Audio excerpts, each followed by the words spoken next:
Blessfm radio, playing good tune. Alright, so I found out something today, yeah? And I need to share it. Right, so basically, where do we start? I'm hurting. I'm so hurting, it's unreal. But I think I speak on behalf of a lot of mums, parents, when in what I'm saying. So let me back it up so I can explain the whole thing to you. Right, my issue is with a woman who is a gangs worker, who I've just found out today that my son's telling people that he goes to her house and sleeps at her house and sleeps in her bed. Yeah? He's 19, but he's been having involvement with this woman since he was 15. And she doesn't stop buying him things, despite me begging her not to. Despite me reporting it to yacht. Despite me reporting it to probation. This woman, yeah, is consistently flinging money after my child, buying him laptops, giving him £200 there, £200 there, £50 a week, what he's buying weed with, paying his Uber cabs all about the place, yeah?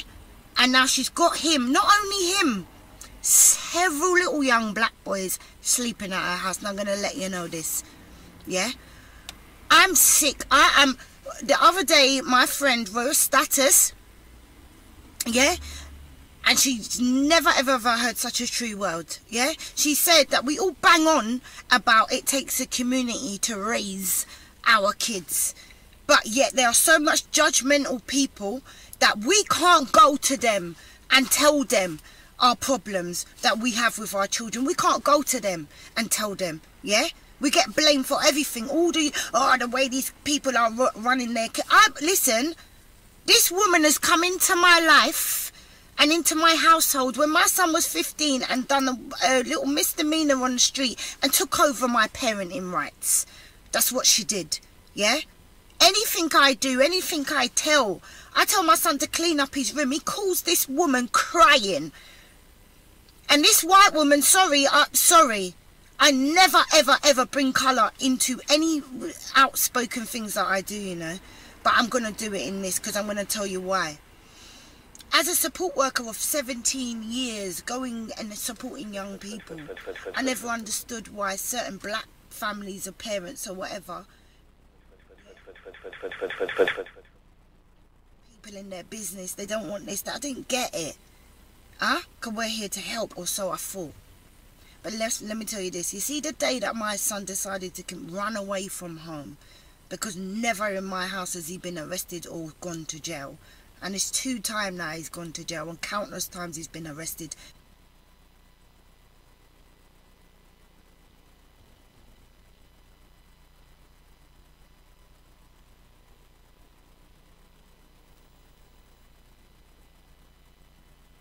Well, let me tell you, caller. Greetings. Greetings. Yes, sir. Yeah, it's Buzz and B here. Yes, Buzz and B. How you, man? Yeah, I'm meant to be sleeping, but you guys, I've got to get up in the morning. But I was quite just interested in the conversation about love. Very interesting, and I mean, to me myself, I'm still trying to work out, because I think that definition is important, because once you define something, then it kind of stays the way you see it and the way you react to it. And to be honest with you, in terms of what love is, I'm not quite sure whether there is a specific definition, because I think that everybody would use their own experiences and their own environment to determine what love is for them. You know, I kind of agree with Grace earlier on in terms of evolving, because the first love that you're meant to get is from your parents, specifically your mum, because she's the one that shapes you and rock your cradle, so to speak. So she's the one that kind of shows you that love and that caring and that protection and there to things. So that's a different kind of love. But as you get older, you realize that there's different kinds of love. So when people talk about is love, I suppose it depends on, because the kind of love that you get from your mom, or you get from, you know, but in the context of relationships, to me, it's a total different context, because people come into a relationship with, I think, with different, I don't know whether the word agenda is the right word to use, but obviously people assume that they are meant for each other, well, at least initially anyway. But I think that as people begin to realize who they really are. Okay then. First I want to give thanks and praise to the Most High. Give thanks for life. Give thanks to Blessradio. Give thanks to Ragga D for a fantastic show of flavors. Show, you know, Ragga D does it. He's very hyper. You know, puts all his emotion, all his energy. The man's in love with music, you know. That's his wife. Music, you know. Him kiss music, him eat music, him dance to music.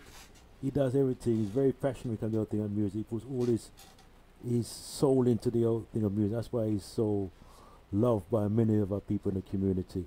So again, welcome to the Jam Master Show.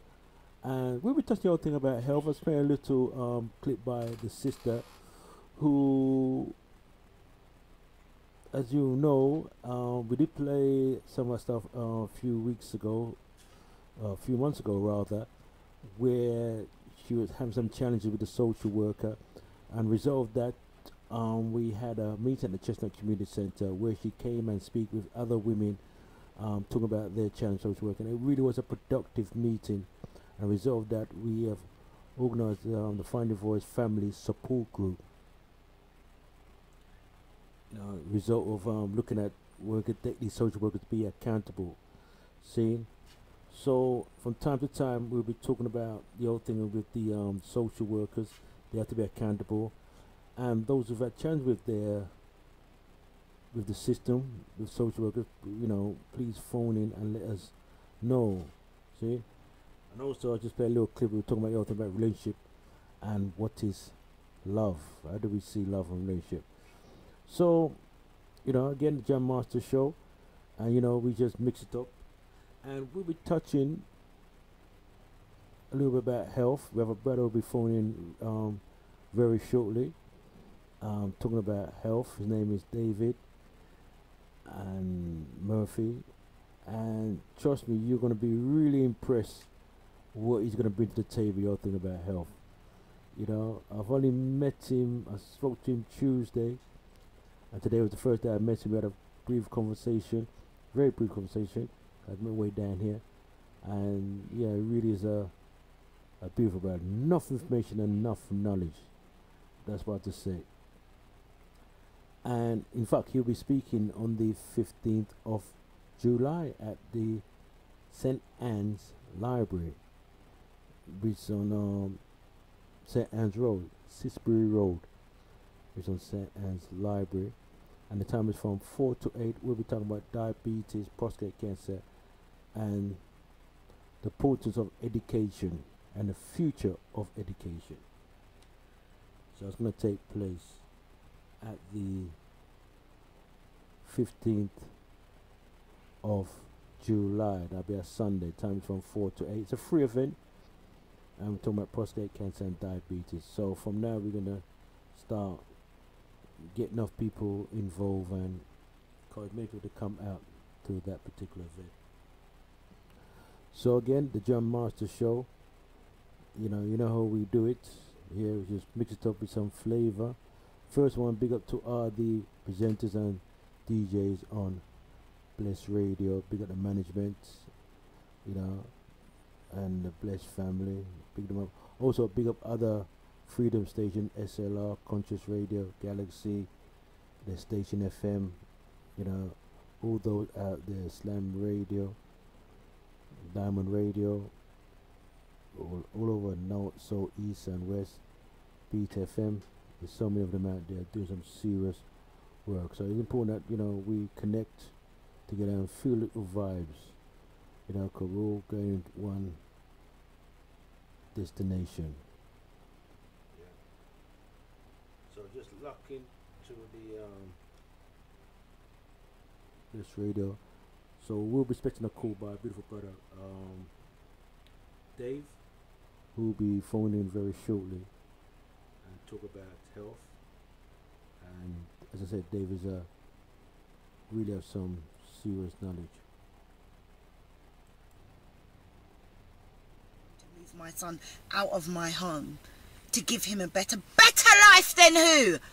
Better life than, how dare you? Your system is devised to support us. Yeah? Support us. Not come into our homes and yo, I'm fighting my tears right now. To tear our homes apart. Yeah? Coming in like you know better. What do you know apart from your textbook about young black boys? What do you know? You don't know nothing. You don't just come and think that you're better than everyone else and that you've always got the cure to fix black people's problems. No, you don't. No, you don't. All you do is destroy us. That's what you do. Come and take my son and you're giving him money and you're buying him laptops, and money ain't my problem. Money ain't my problem. I roll around in clothes and cars and things. My house is nice. Money is not our problem. The problem is society. Society is our problem. Yeah? And helping us. Lack of support is our problem. So if I tell my son to go clean his room, it's supposed to clean. Don't bring your cultural rubbish to me. Don't bring your cultural rubbish. Yeah, oh, he's getting spoken to hardly. But in my culture, that's how it goes. You have to clean up your room. You have to take responsibility. But instead, you want to come and buy my child. Huh? Don't worry about manners and respect. Don't worry about responsibility and learning that you have to work for yours. Don't worry about that. I'm your savior. I'm going to come along and save you from your destructive. I ain't got no destructive household. I got a normal teenager who grew up to adolescent and decided that one day he was going to push the boat and try. And they sent you. And they sent you along. Yeah, when he was 15, he's 19 now, and it's his second encounter in prison.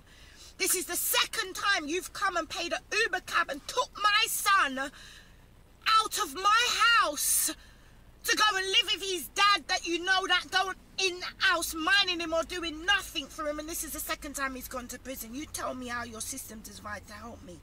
Huh? Then I have a friend called Chantel, who I've recently met. Same borough.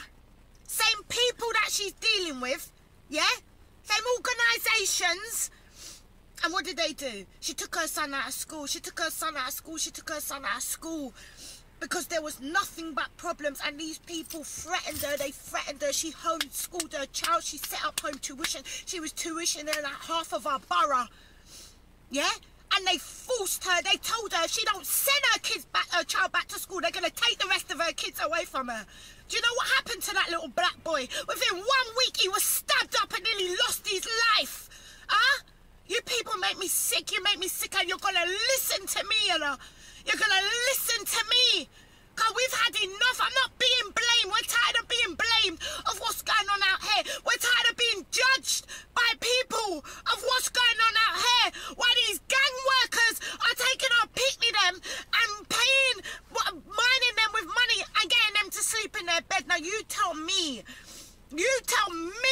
what part of support. You see, it's angry. I'm angry right now, you know. Yeah? Because if I could, I would have done some law-abiding citizen in London this week, you know. Serious to God. Yeah? It's not upset. I'm upset because I've been dealing with this for years. But it's the fact that I'm now able to release. Yeah, I'm not frightened to talk no more. I'm not going to be ashamed. Yeah?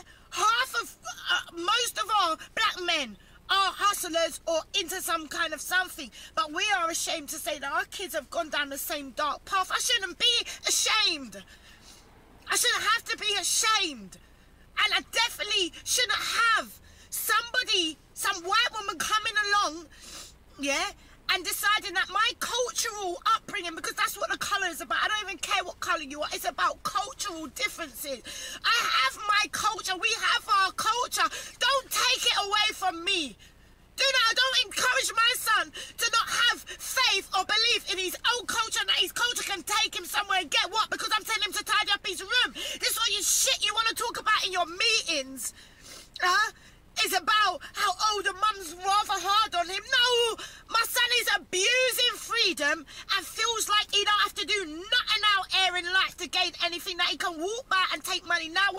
doing is any girl we meet, he want money from them. Yeah, you taught him that. You taught him that. Because before you was coming along giving my son £50 to £100 every week, my son got what he got when he got, that's it. Yeah? I spoiled him half his life, my bad. In ignorance, that's what we do. The dad's not around, so we palm them off with things. But then when I realised what I'd done, I decided that I was going to do a U-turn, and so I stopped buying everything. No. Unless you work for it, unless you earn it. And this woman come along and took the rug from under my feet. She started giving him £50 to £100 every week. That's a half ounce of weed every week for free. Yeah? So he can do that. And guess what? She went on annual leave one time. So guess what happened? Yeah, not only weed, yeah, not only weed, money, sorry, what else was she buying him? Paying Uber cab. Anyway, he's going to the bridge and he's going Owlsbury Estate to check his man them. She's paying Uber cab. To go and buy a drawer, she's paying Uber cab. So one day, the woman went on annual leave, and guess what? I went in my bank account and £90 of my money's gone on Uber cab account. You've got my son used to feeling like he's owed cab up and down. Who the hell are you? Huh? You have to stay in all who the hell are you? About the heat in it. Okay then. So we listened to the sister talking about the challenge with the social workers, and as you said, we put an event at the Chestnut Community Centre talking about the role of social workers, the role of parenting, and also the straw man. I remember John was also going to talk about the root word with the etymology word of the whole thing about the straw man. What took place at Chestnut Community Centre. See? So, and it's very important for us to understand we're in a system where they don't care about us. Michael Jackson done a tune, nobody doesn't care about us. See? And he's right. So we have to be about doing things for ourselves, working for ourselves, and understand the system. It is what it is. It's not about a song and dance about it, make open noise. It is what it is, and see how we can, as a community, come together, right, and make these people be accountable. That's all it is, for them to be accountable. So inside the house we do have Brother Jamus, who's just in the house now, just getting himself together, and Jamus has had a tough week, working very tirelessly behind the scene, trying to get things moving, organized, looking to put the Speeds Club over in West London and also in South London. So in a very few weeks time, you'll be hearing that we'll be over those sides, because we have to move aboard tonight. See, we have to move aboard and reach out to as many people as we can. So what we're gonna do is that we're going to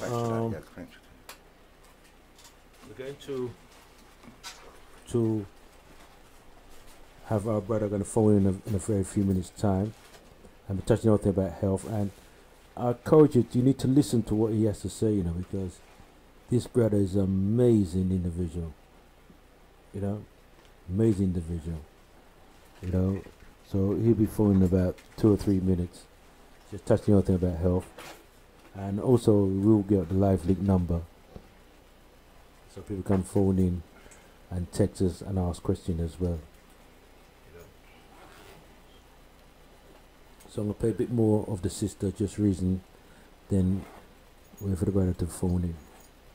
So again, we log into the big one. You. We're sick of it. We're sick of it. We're sick of it. The amount of conversations with mums and parents that I've had. We're sick of it. We're sick of it. And I can't sit here anymore. Yeah, my community's a mess. We've got women fighting women, people disrespect. The whole thing is a mess. And the only hope we have is for these little ones coming up now. And with people and organisations like yours, yeah? It's not going to happen. I want change. I want change, and I'm not going to stop screaming and shouting and crying until it happens. I don't care who thinks I'm mad. I don't care. We can do better than this. Yeah, we can do better than this. I believe in a creator. I don't believe God made us all so that we can just be sitting here tearing each other up, killing each other, doing all these things to each other. I've got enough in my community. I don't need outsiders coming on top of the people already trying to kill me in my community.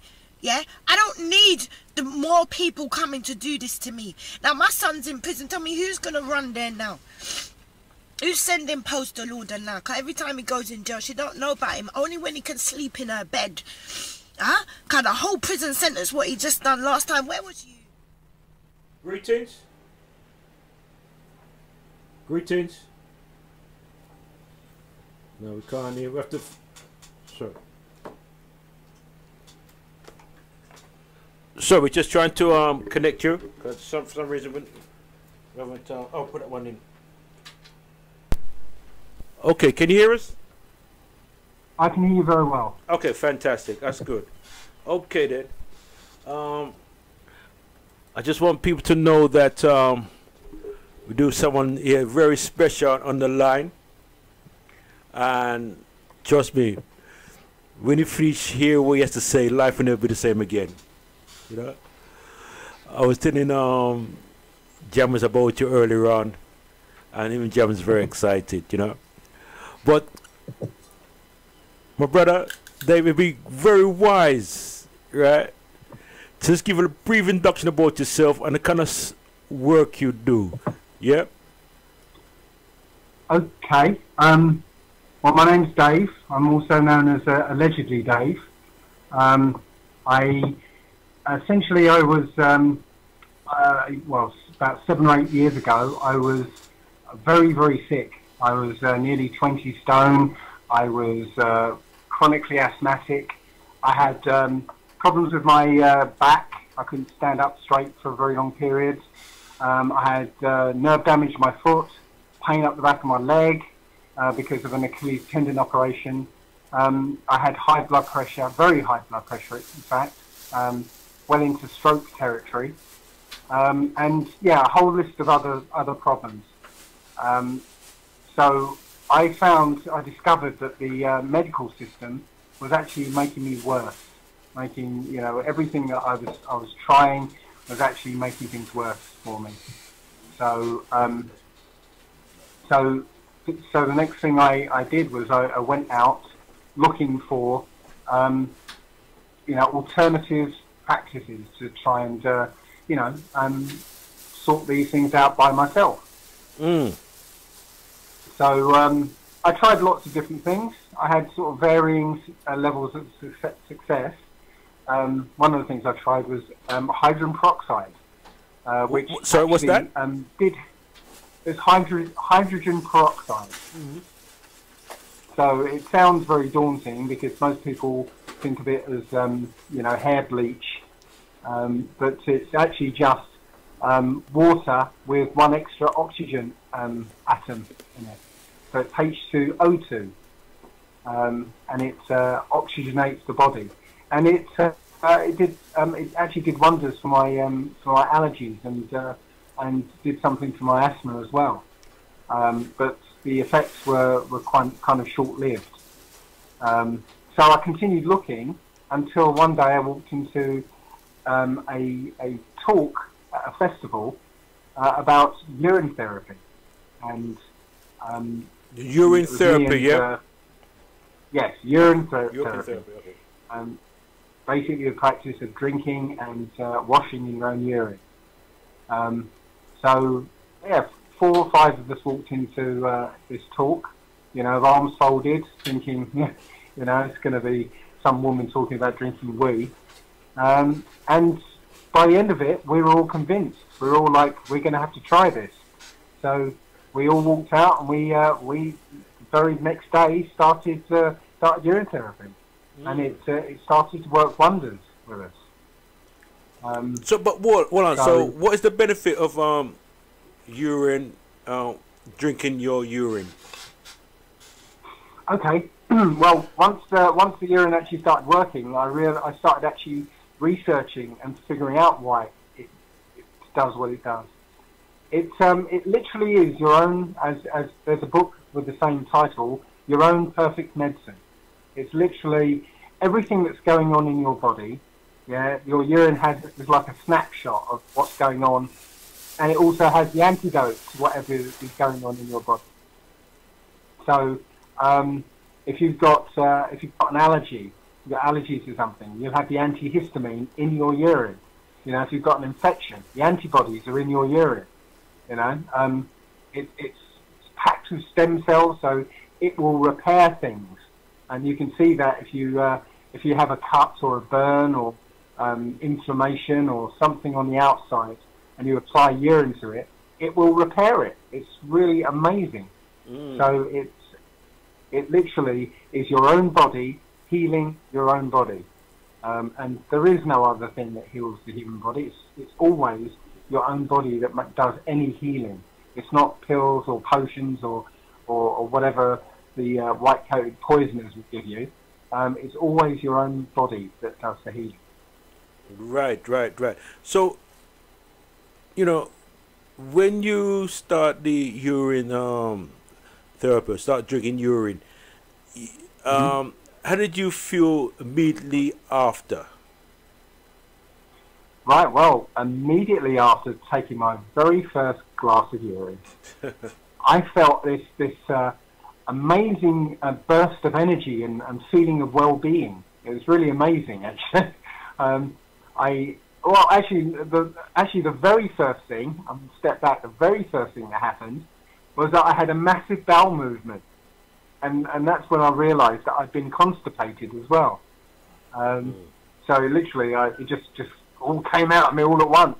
And then I had this amazing feeling of well-being. And I was like skipping on the way to work, and I was saying good morning to everybody, you know. And I just felt great. It kind of sort of settled down after a while. But even now, I still feel this amazing feeling of calm and well-being, and I feel all this energy. It's brilliant. Right. And that's 7 years down the line. So that's when you first started, 7 years ago, yeah? Yes. 7 years ago. ago. I'm still doing it today. I still do it today. Okay then, because I looked at your stuff on YouTube, and I know you was doing a 30-day urine fast, right? Yeah. And I know you've done quite a few interviews. Like you come like some big celebrity. Everybody want a piece of you, man, right?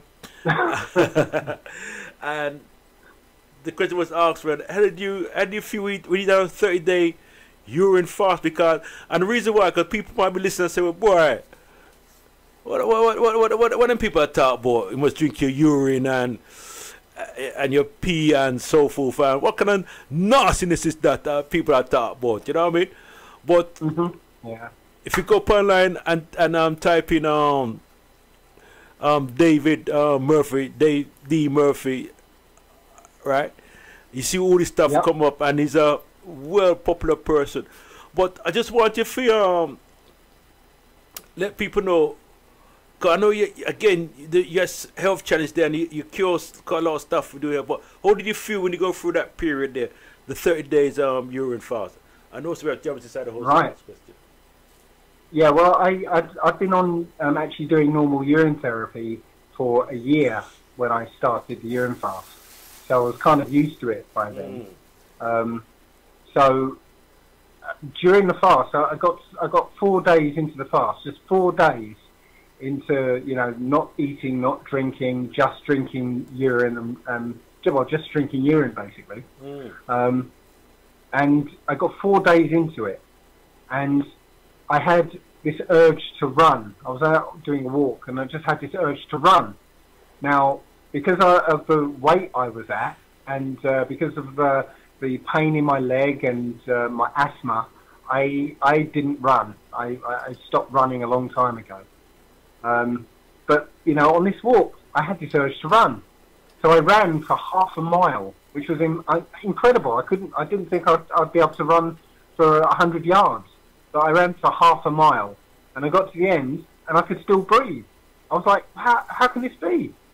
So so yeah, that was just 4 days into the fast. So I carried on, and literally all the weight that I was carrying just dropped off me. Literally, in that 30 days, I went in 7 belt notches, and I literally had to drill two new holes, you know. You know, I had all this energy, and all this again, this great feeling of calmness and well-being. And I decided on day 18 to test this energy, because I wasn't sure if it was real energy or it was like this phantom energy, which just I felt good, but it wasn't really any actual energy.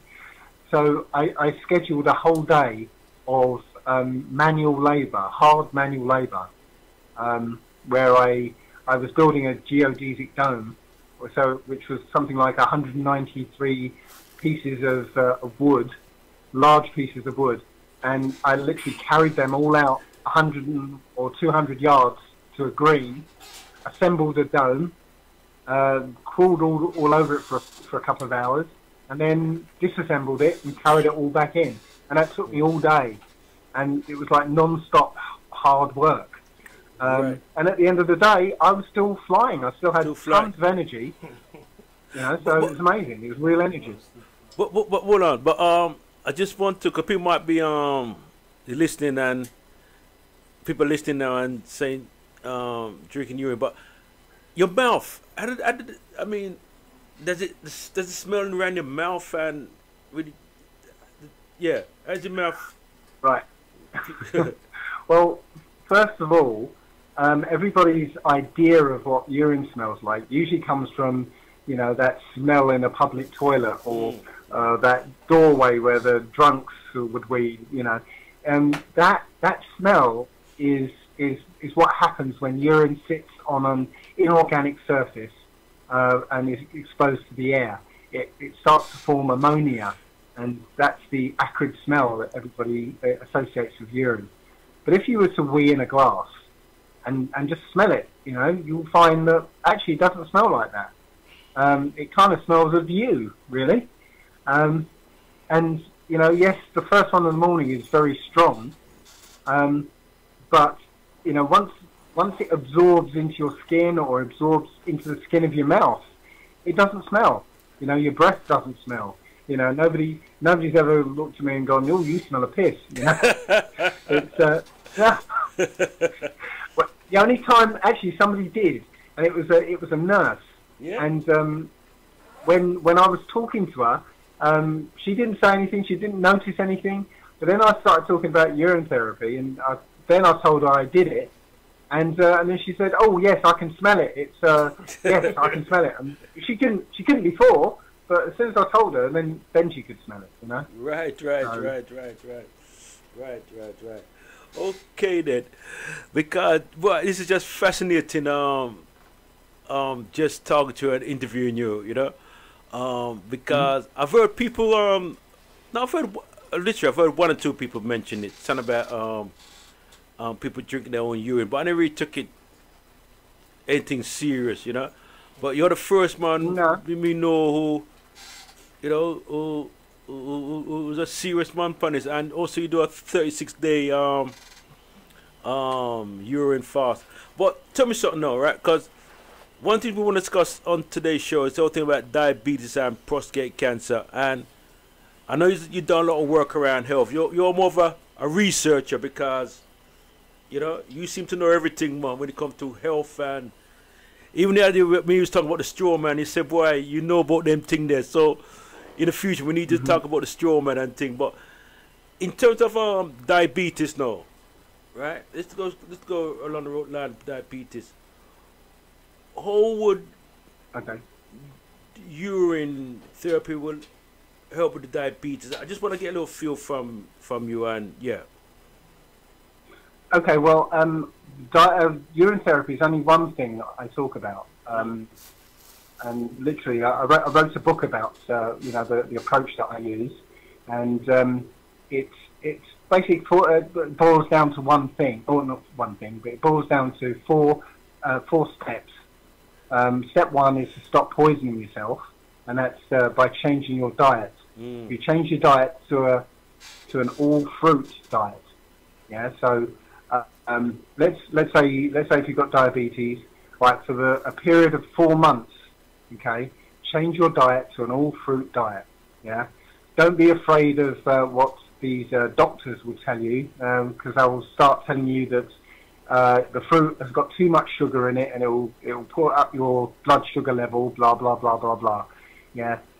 The thing that they don't tell you is that there is no sugar in fruit. Yeah. Sugar is a refined product that doesn't appear anywhere in nature. So they try very sneakily to make you think that the sweetness in fruit is sugar, but it's not. So the thing to just get out of your mind is all this stuff that these white coats tell you. So yeah, that's stop poisoning yourself. And the second one is literally get rid of the poison that's already in you, and you use urine therapy and distilled water. Distilled water is water that's been turned to steam and then condensed back into water. So anything that's in the water is left in the bottom of the distiller. So you get just pure 100% water. The reason that's really effective is, well, if you boil a kettle a number of times with tap water, you'll start to notice that the inside of the kettle starts to get filled up. Yeah, yeah. With minerals. Yeah. Now those minerals are not the same minerals that you're made up of. Yeah. These things are called inorganic minerals, and you're made up of living organic minerals. Yes. So those minerals, inorganic minerals, are essentially rock and dirt, tiny particles of rock and dirt that's been dissolved into the water. And when you you take in tap water, bottled water, mineral water, all these different sources, that those minerals end up inside you, and they basically get deposited all around your body.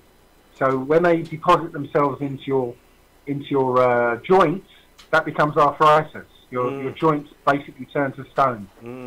Yeah. When it's in your bloodstream, in your arteries, it's heart disease and strokes. When it's in your kidneys, it's kidney stones. When it's in your eyes, it's cataracts and glaucoma. Yeah. Now, distilled water latches onto these inorganic minerals and holds them in the water. Doesn't do anything with organic minerals. Yeah. So we know this anyway because we use water to wash our clothes with. Yeah. And the inorganic minerals, the rock and dirt, comes out of the clothes and stays in the water. Doesn't go back on the clothes. Yeah, the water locks them in. But it doesn't touch organic material like grass stains, blood stains, sweat stains. Yeah, you need a detergent to break them down. Yeah. So literally, doctors will tell you don't drink distilled water because it will leach minerals out of your bones. Yeah, but it doesn't. It leaches inorganic minerals that shouldn't be in your body. It leaches them out and takes them out. So distilled water, great for doing that. And urine will actually stimulate your body to dump toxins. So between those two, it will literally take anything that shouldn't be in your body out of your body. Okay. The third thing is to give your body the energy it needs to do the job. So I tell people to fast 2 days out of the week, because when you eat, it takes something like 80% of your body's energy to digest, to get rid of the food you've eaten. Which is why at Christmas, when you've overeaten, yeah, you don't feel bursting with energy and ready to run a marathon. You're more like, I can't move, yeah, because when you overeat, your body now uses something like 90% of its energy to try and get rid of all this food, and now there's not enough energy for you to even move around. So when you fast, you literally liberate all that energy that you would have used with digesting food, and your body usually immediately uses that energy to get rid of toxins. And if you're nice and clean anyway, then all of a sudden you have extra energy. Right. So right. so that's the powerful thing about fasting. Okay. And the final thing is to change the way you think. Mm-hmm. So realizing that all disease starts in the mind, Mm-hmm. with a kind of thought pattern, it kind of condenses into an emotion, and emotions are just a mix of chemicals that are running through your body that you experience as an emotion, and then it kind of solidifies it into a kind of disease. Yeah. So an example is if you're angry, for instance, you're an angry person, that thought pattern of anger kind of materializes as an emotion again, which is a mix of chemicals, and those chemicals start attacking, because only emotions are there to for you to deal with a problem that's right in front of you, and once you've dealt with the problem, then you go back to normal. Right. But we're in kind of chronic states of emotion these days, and so we're at this kind of emotional state, most of the time. So these chemicals that are running around our bodies start attacking certain parts of you and start suppressing some processes and stimulating others, and you end up with a particular kind of disease. So that, for instance, again, anger will start attacking the liver. Yeah, I grief understand that. Yeah, will start attacking the lungs. So so it's just a process of knowing. Sorry, Dave. Oh, anger attacks the liver, yeah. Yes. Anger attacks the liver, yeah. And what attacks the lungs now? Grief. Grief attacks the lung. Look like my assistant, the Jammers, is just taking some notes here, right? Yeah, and why you saying no? Remember the conversation me and you had, and well, I think it's on YouTube where you was going to breatharian. Breatharian, if I'm right, that's the right word I'm using. You was going to do that for breatharian. That's it. I beg your pardon. You was going to do that for between 6 months to a year, right? Well, no, that was the plan. That was the plan. Yeah. So what was just an experiment you're going to do on yourself, yeah? Yes, I tend to experiment on myself because I can't experiment on anyone else. So yeah, I decided to do a breatharian experiment, which came out of the 30-day urine fast, because after the fast I realised I didn't really need to eat very much. I wasn't eating. I went 8 days without eating. I just forgot to eat. 8 days. Yeah, I just went 8 days without eating, just without thinking about it. So I just wondered why it was that I didn't feel like I needed to eat very much. So I decided to do an experiment to see how long I could go without eating and drinking as well. So yeah, I started an experiment, but I got 60 days into it, and I decided to stop the experiment because of social reasons, namely that I met somebody and she wanted to do the experiment with me, and she was a raw vegan, so I dropped back to being a raw vegan, and it didn't work out. So yeah, the experiment stopped then, and I didn't go back to it. Okay then. All right then. But I got 60 days into it, which was quite good. 60 days into it? Yeah, 60 days. 60 days. And what's it called? Was it called breatharian? Breatharian. Breatharian. James, you hear about that one there, James? You know about that one there? I've heard about because I've never, heard anybody really go into this breatharian, and lots of people say that you need water to survive. So how does the process of breatharian, how can you exist on just the oxygen? Right, well, my experiment wasn't that successful in that regard, because I'd spent an entire year leading up to the experiment ramping down the amount of food I was eating and the density of the food I was eating. So I went from from vegetarian to raw vegan to fruitarian to liquidarian, and then I started the experiment. So I prepared to not to eat, but I forgot to prepare not to drink. So 10 days into the experiment, I got severely dehydrated. So I basically changed the experiment, so it was just eating. But if sorry to cut you. I just want to. So have you the breatharian? Do you know anybody who's actually doing this breatharian? Where is there anything in existence that shows that this is a concept that's a reality? Yeah, there's plenty of examples of it. There was an Indian guy. I guess you can find it on Google. An Indian guy who claimed he hadn't eaten or drunk anything for 70 years. How many years? 70 years. Whoa! And the scientists decided to test him, so they put him in a room and locked him in this room for 11 days. They could have gone longer, I think, but they locked him in this room for 11 days and didn't give him any food or water, and he came out, unscathed. So now I know a couple of people. There's a guy called Genesis Sunfire. You might be able to find him. I met a woman called Turner Dolphin. She's a breatharian as well. And there's a couple from South America who had a baby, and they're bringing up their baby as breatharians as well. But what is the benefit? I mean, why would one want to do breatharian? I mean, why would? I mean, I just want to know why one want to do that.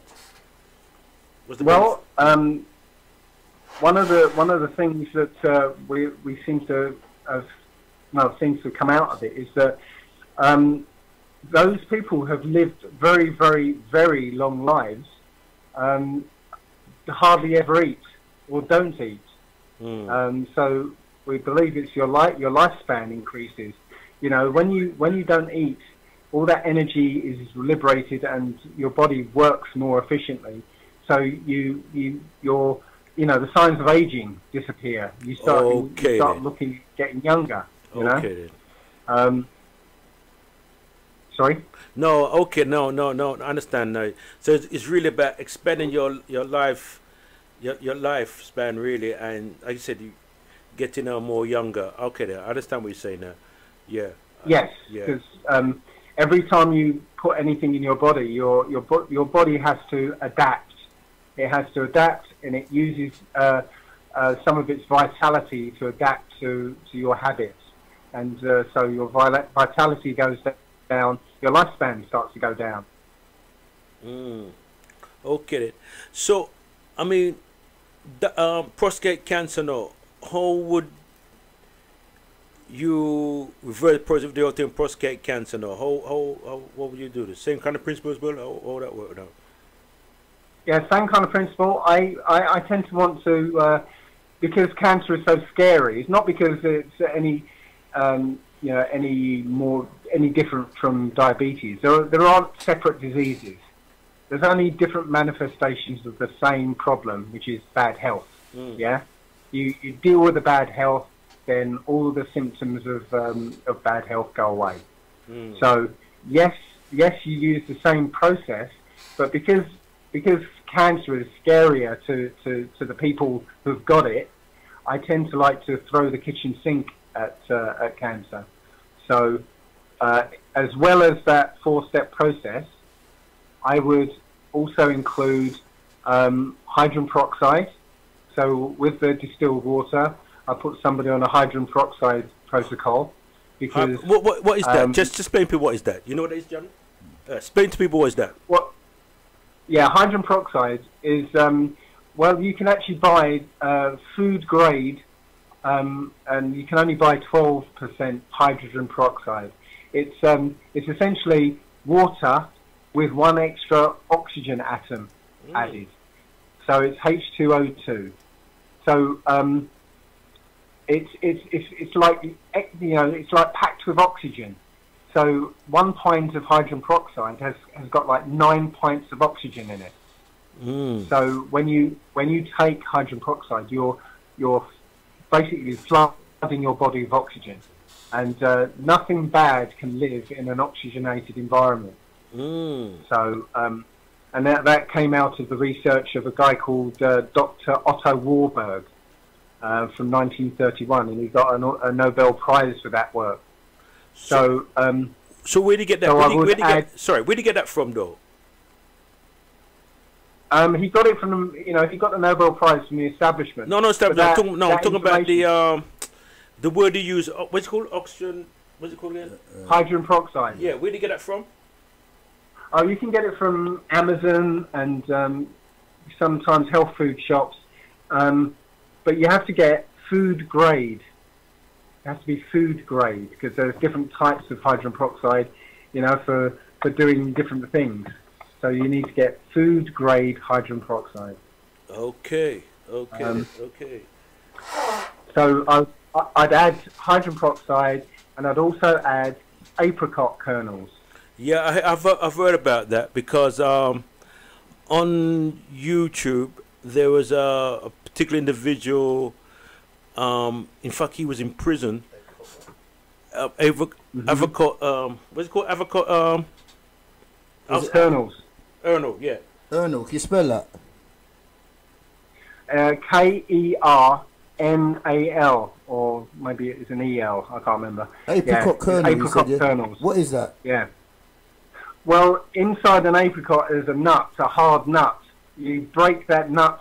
Not a nut. It's a stone. You break that stone open, and there's this little kind of nut inside, and it's that. It's very, very bitter, and it's that bitterness that has got this. It's called Laetril. It's almost designed to get rid of cancer, so to actually target and kill cancer. Can you spell Laetril? Yeah, that's a drug that's made from. It's made from apricot kernels. Can you spell it? Can you spell the word okay, Laetrill, and I think there's an E at the end as well. But yeah, just as soon as you start searching for it, you'll find it. But to add on to what you're saying, I was watching something on YouTube, right? That this particular individual, right? He was injecting the same what's it called? Apricot. Kernels. Yeah, kernel into himself and helping other people as well. And he was helping people with their cancer. And that they put him in prison. Yes. Even in this country, I can't tell you that I can. I cannot tell you that I can cure cancer. I wouldn't say that anyway. If I did say that, then I would come under the Cancer Act of 1942 or something. I can't remember. The Cancer Act, which says that you can't say that you can cure cancer. But I wouldn't say that anyway because there's certain word magic that's being at play here. The word cure doesn't mean what you think it does. Right. It actually, there's another meaning of it. Do you know what that other meaning is? What is the other meaning? It means to preserve, as in cure meat. To preserve. So when you say, yes, if you cure meat, you're preserving meat. Yeah. So when you say I want to cure cancer, you're saying I want to preserve it. If you, I just want to get back to your. Find out about. There's one thing you said about. Sorry? You said something about oxygen. That no disease is it? You said nothing. No disease lives in oxygen, is it?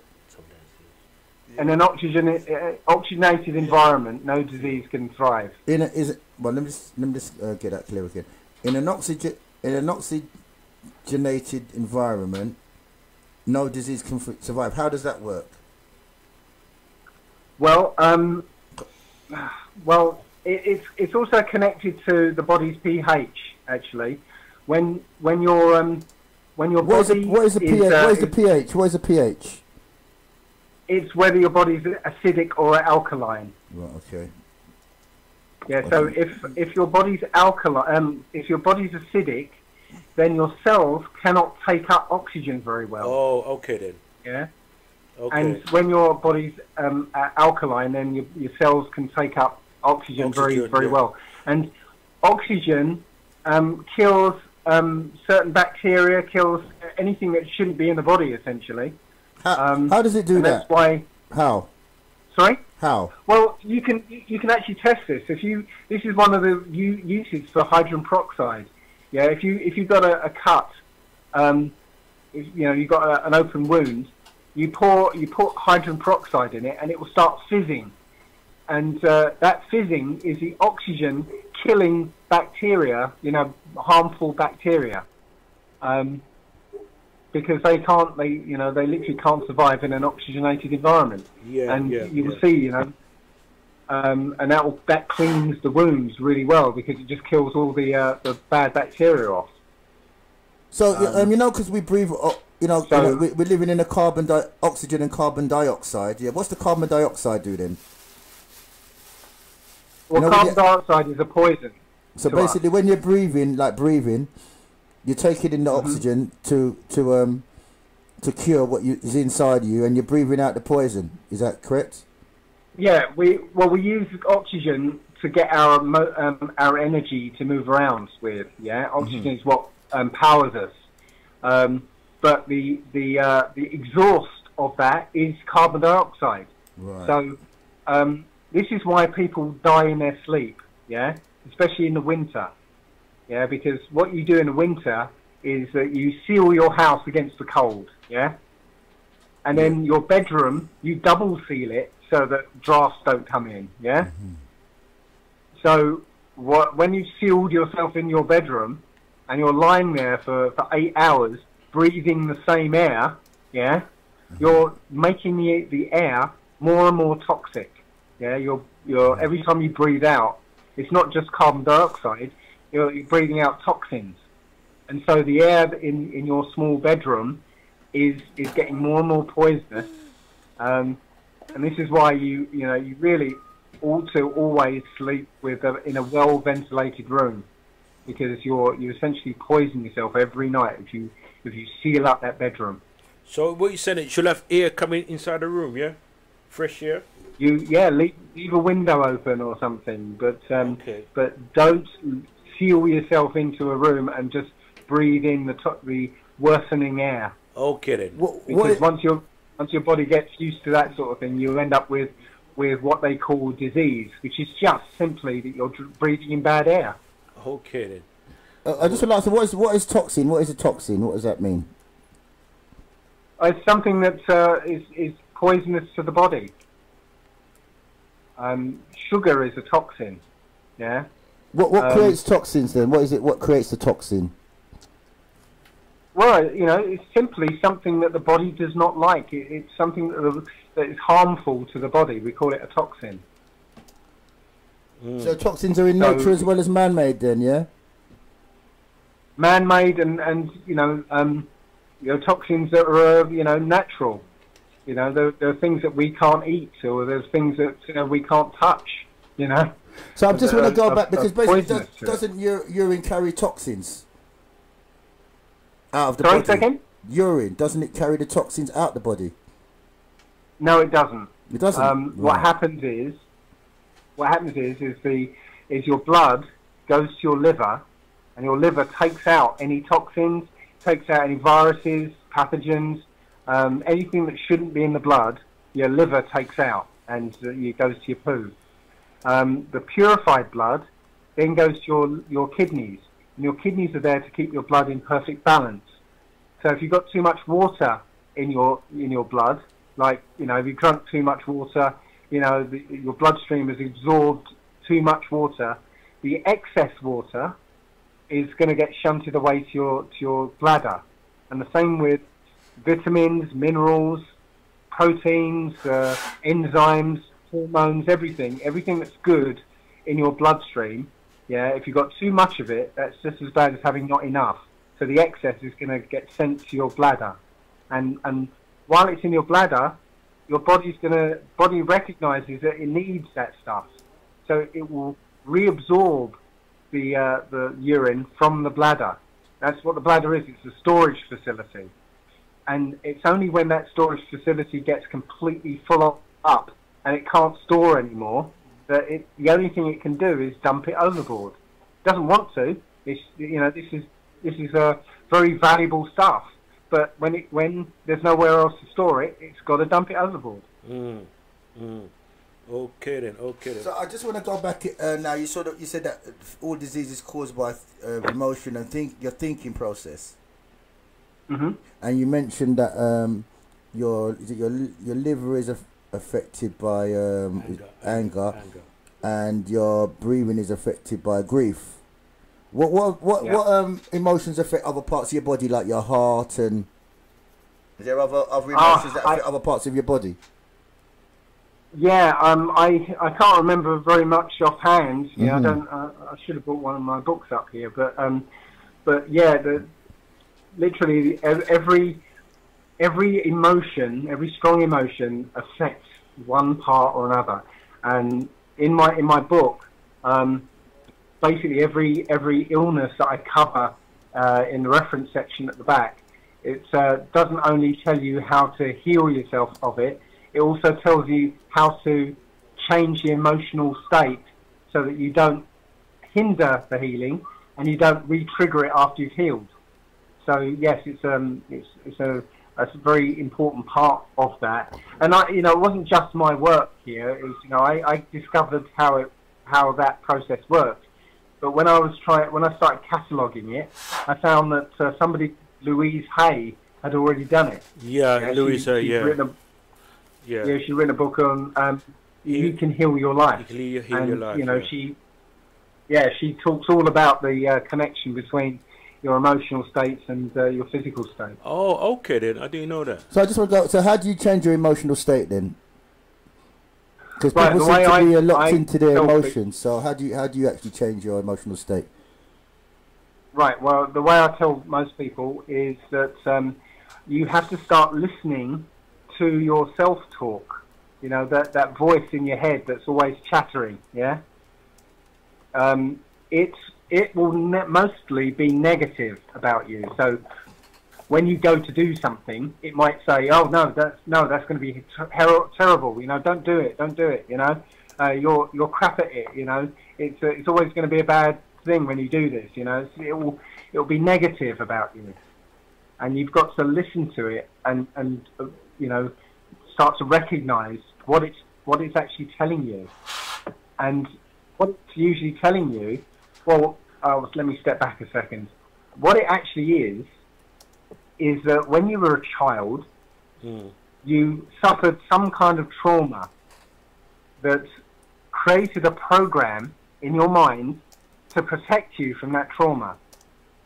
Right? So something might have happened, and the child created this program to protect you from experiencing that level of trauma again. So now that it's a program, it's running in the background and affecting everything you do. Right? So what I tell people to do is listen to that voice, listen to what it's trying to say. All right. Okay, and then realize that it's a child speaking. All right. So for example, one of the things with me now, right? I've been taught that from a little child that money is the root of all evil. So I've always been, and so when it comes to money now, right? I'm irresponsible with money or whatever, and is that because? Well, I feel that's because I've been programmed and taught that money is the root of all evil. So that's just an example I'm gonna throw there. Stuff like that you're talking about, like, is what you're being taught from early, yeah. Well, that's kind of like a programming. All right. What I'm talking about is something happened to you. Oh. And it traumatized you so much that you will shy away from it. This voice will start moving you away from getting anywhere near that kind of so give me an example so people can follow what you're saying. An example would be okay. Just give you a silly example. Is if most of us at school were told to stand up in front of the class and read from a book. Yeah. So for a lot of people, that's a big fear. So when you're suddenly asked to stand up in front of a group of people and give a little lecture, yeah, all of a sudden your palms will start sweating, and you go, oh shit, this is going to be bad. This is going to be bad.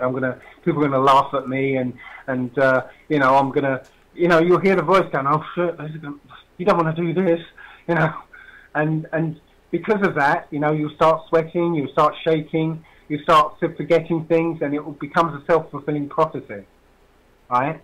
But as an adult, you can look at that situation slightly differently. You can look at that situation and go, well, you know what? They're asking me to talk about this because they know that I know more than they do. Mm-hmm. Yeah, I know my stuff. I know what I'm talking about here. Yeah, you know, if somebody just asks me a question, I'll be happy to answer them, and I'll feel great talking to them about it. Yeah, there's no different. And you know what? Every time I do this, I get better at it. Yeah. And it'll be great to be able to do this, you know, as a job or whatever. You know, you can overwrite that child's mentality, with an adult one. I just want to go back because you're right? In a flow. So you're saying you get this voice that's been traumatized by a child that's created a program, and that's the voice that's going on in your head, yeah. Yes. Because it's creating this program to stop the occurrence happening again. Then what? Yeah. Then what? Well, as I said, you listen to that voice, and then you start overwriting it with this adult perspective, yeah? Just as you would if a child came to you with a problem, like, oh, I don't like standing up in front of people, yeah? As an adult, you'd be able to give them the best advice for that, wouldn't you? You'd say, don't worry about it, you know, just imagine them all naked, you know? But whatever. Just to what you're saying now, yeah? Because what it is, emotion is strong urge, yeah? So you've got this emotional program running in the background, and then you apply reason to it, but isn't emotion stronger than reason? So even though you can analyze and intellectualize what you need to do, the urge not to do it, isn't that stronger than the... Well, this is a bit of this that it's an invisible bit of this that I didn't really mention, right? Because you are listening to that voice, yeah? You're listening to this voice and listening to what it's got to say. One thing that will occur to you is that voice isn't you, yeah? It's not you. You're the one listening to it, yeah? So what will happen almost innately is that you will detach from that voice, because you're listening to it. It's not you. You're listening to this alien voice inside you, right? But you've detached from it, and because you've detached from it, then you don't get the emotional consequences of that voice. If you've got a minute, I'll just explain what happened to me once. I was working in a eco village, and a whole bunch of us were supposed to be working on building a kitchen. And I got up very early in the morning, and I started building this kitchen. And a couple of hours later, I was still the only one there. And I could hear in my head, you know, why am I the only bastard working? You know, where's everybody else? It's always me sitting there doing the work, and everyone else is lounging around. And I was just thinking, hang on, he sounds really angry, you know. So I just sat back and listened to this voice ranting and raving. But because I was listening to it and I wasn't connecting to it, I wasn't getting upset. You know, it was like I could hear this upset voice, but I wasn't getting upset because I was just listening to it. But so I didn't get the emotional response. So it might be difficult to start with, but you know, you get it once you've done it a few times. Dave, I just want to interject because I'm just conscious of time as well, Dave. That one would say that that's your ancestors talking to you or communicating with you, because one of the things you did. Sorry, it's not your ancestors talking to you. Yeah, so what? Because one would say that that's your ancestors talking to you or communicating with you, right? And but you're saying that that's not your ancestors at all, no? No, it's not. Okay.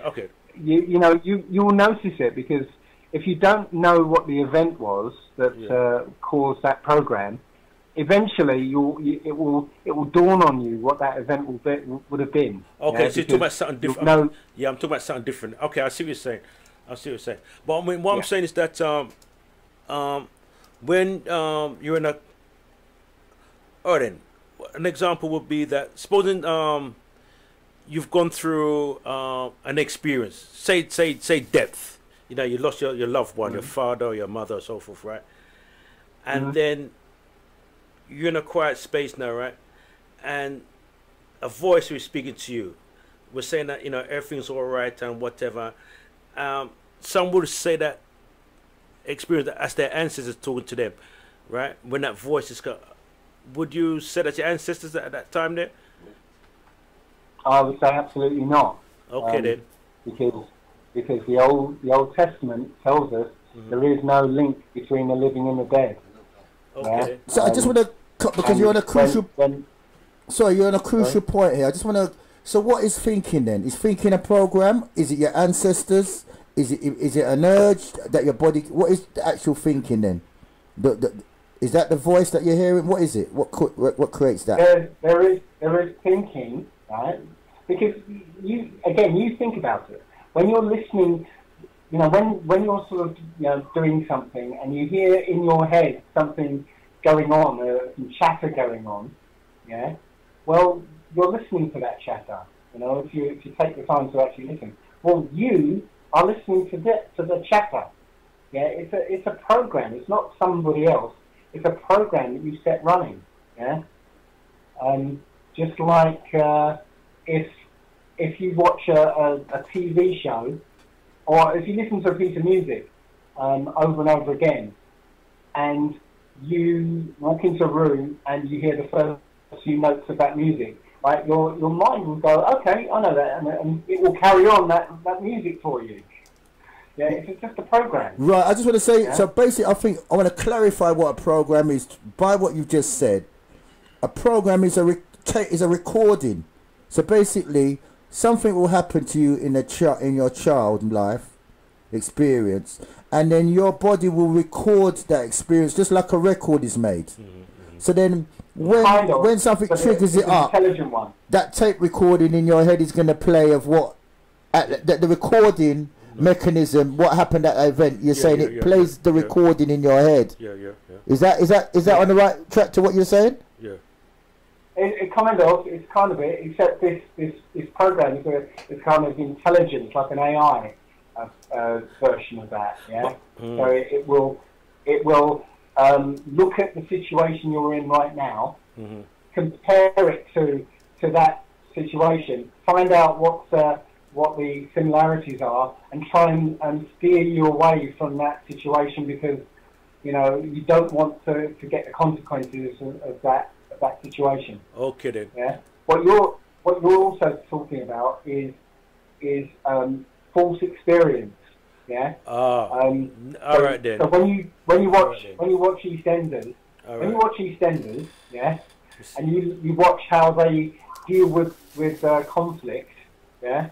So how they deal with conflict. They talk to other people about it and talk behind people's backs, and then they have a fight in the street or something. Right. Yeah. Right. Now, if you've never had that situation happen in your life, yeah, your subconscious has recorded everything that it saw on EastEnders. So when you get into a situation like that, if you're not present, if you're not sort of being mindful of where you are, then that program that you recorded from EastEnders will play back, and you will act out because you've got this false experience. Yeah, but you see, Dave, I understand what you're saying now, because what you're talking about really is about recorded events, what's happened in your past, right? And no, I understand what you're saying, because when Jan was asked the question about an event, what's happened, because don't forget, your mind is like a video recorder, you know. It just record all the events, what's happened, especially the bad events, right? And then brings up all these images and the feelings. You see what I'm saying? So I understand. Yeah. And yeah, you see, I understand that now. Where Yeah, you're. Yes, where one, because that's what we're talking about the ancestors. No, that's totally two different thing we're talking about. No, the reason I throw it in there because some might say that when the certain voice come to your head is the ancestors talking to you about. No, that's something totally different. But just to just conscious of time, but just to we talk about ancestors. How do you look at the whole thing about ancestors? Do you believe in the whole thing about ancestors? How do you look upon that? The ancestors speaking. Well, no, I've been researching human history in the Bible, and you know, I know that the Old Testament is our book. It's written by it is written by our ancestors about us today. Yeah, it does say that there is no link between the living and the dead. So anybody who, or any voice that claims that it's your ancestor, it's more likely to be of a demonic origin, right? And trying to trick you. And this is what the demons do. They pretend to be whoever that you want them to be. And the more you interact with them, the more they can take control of you. Okay. And there's different ways they can do that. Alcohol is one way that they can take hold of you. Take hold of you. Because alcohol will separate, you know, your spirit from your body. Okay. Yeah? Okay. And then things can get in between. Okay. So, Dave, I'm just conscious of time's going so fast, and we do have another guest inside the house, and we've got a tight agenda. But I will speak to you a little bit later on. Give me a couple of hours or so, and I will speak with you. Yeah. Okay. Okay then. Absolutely. And Dave, let people know your YouTube. If people contact you on YouTube, please. Okay. My YouTube channel is dmurphy25.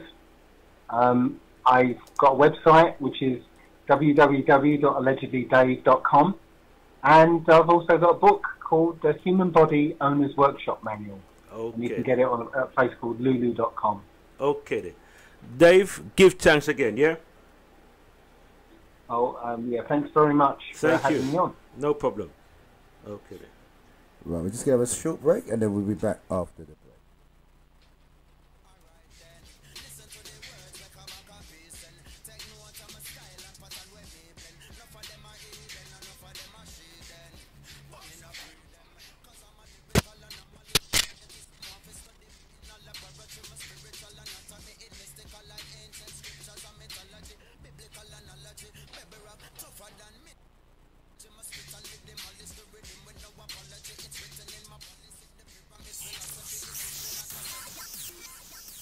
You're in tune to DJ Jammers on Blessradio, UK's #1 station for great music.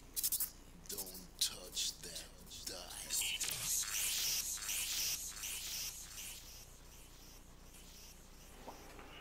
Yes, Dougie, very interesting.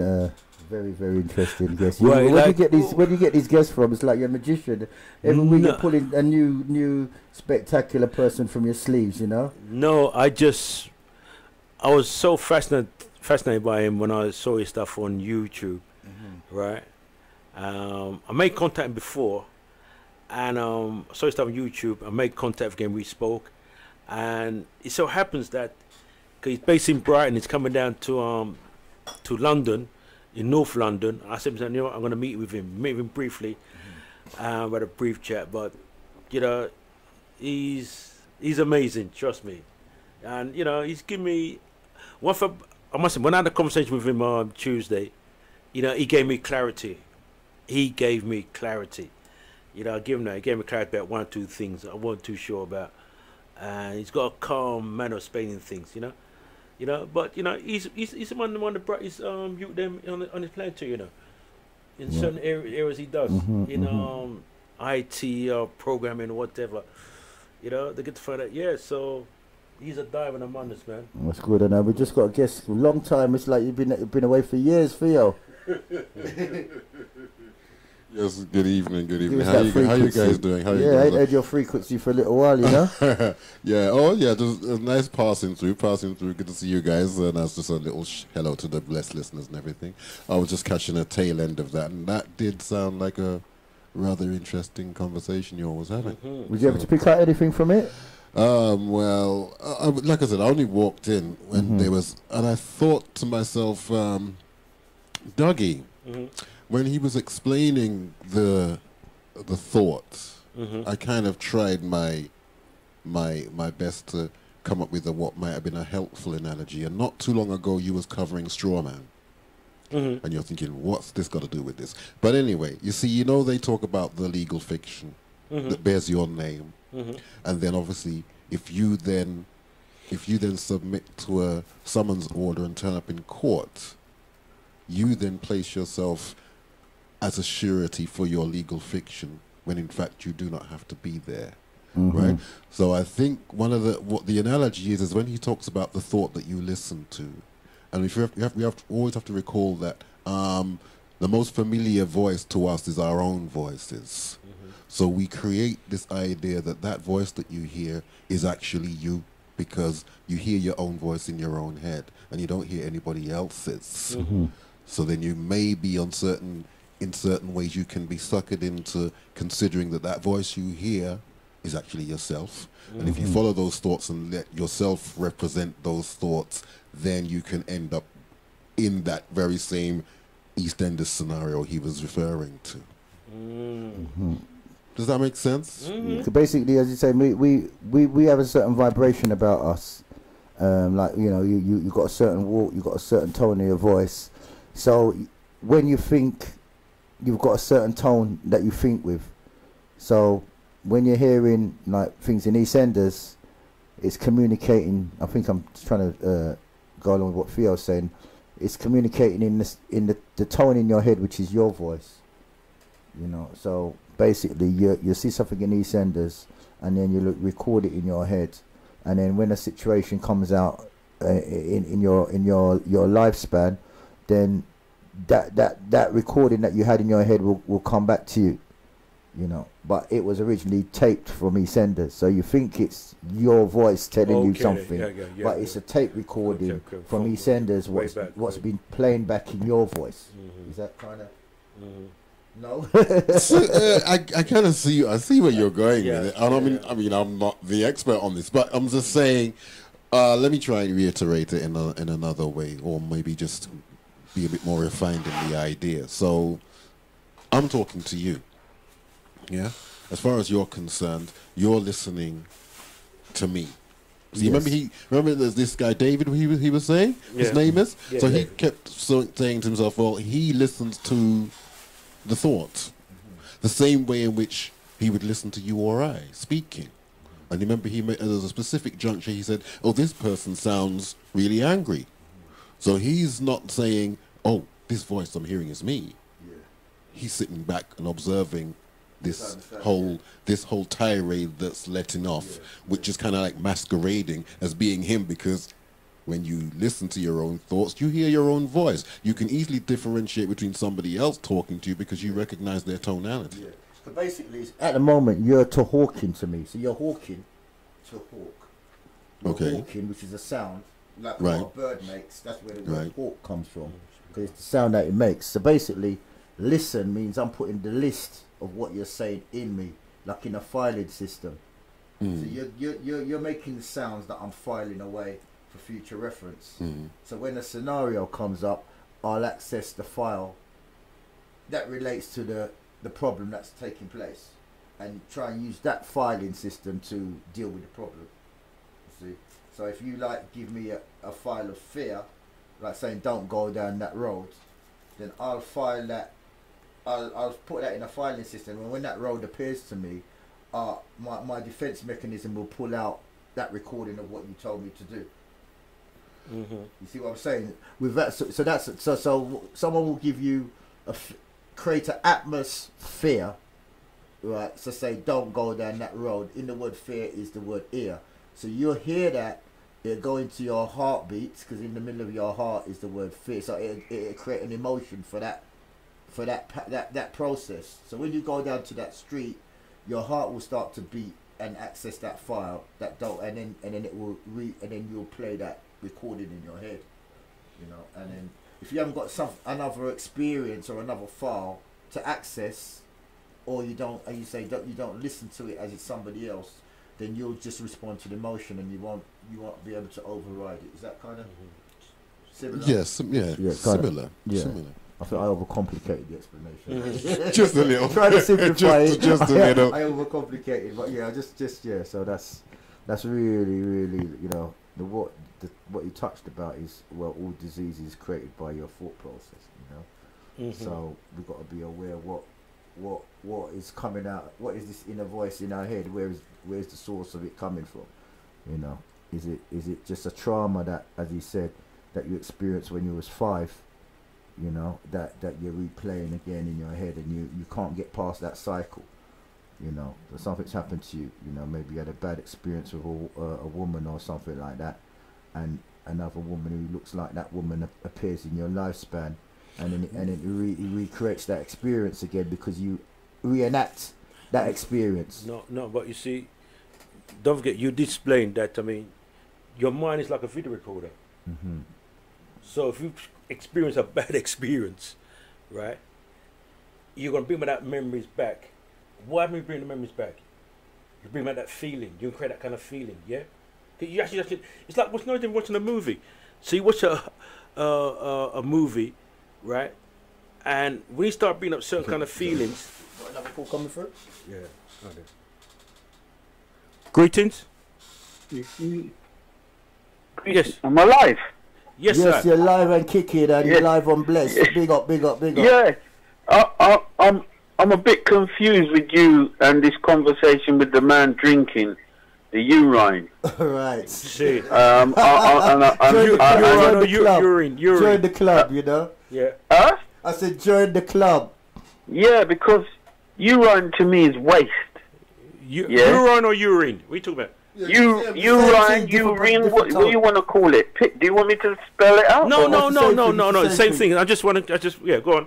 No, but I'm saying the gentleman talked about drinking his urine because if he's sick.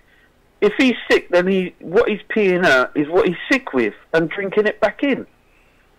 Because why are you drinking it? To get better if you're sick. But more time you're trying to get rid of your waste is for your urine. I can't understand why drinking it. You know, is it 100% proof or something, or because I'm sure even you can catch hepatitis from your pee if you've got an open wound. So why are you bringing it back in? You can get. I find it a bit. Even in your urine, you have semen in there. Okay. Am I correct?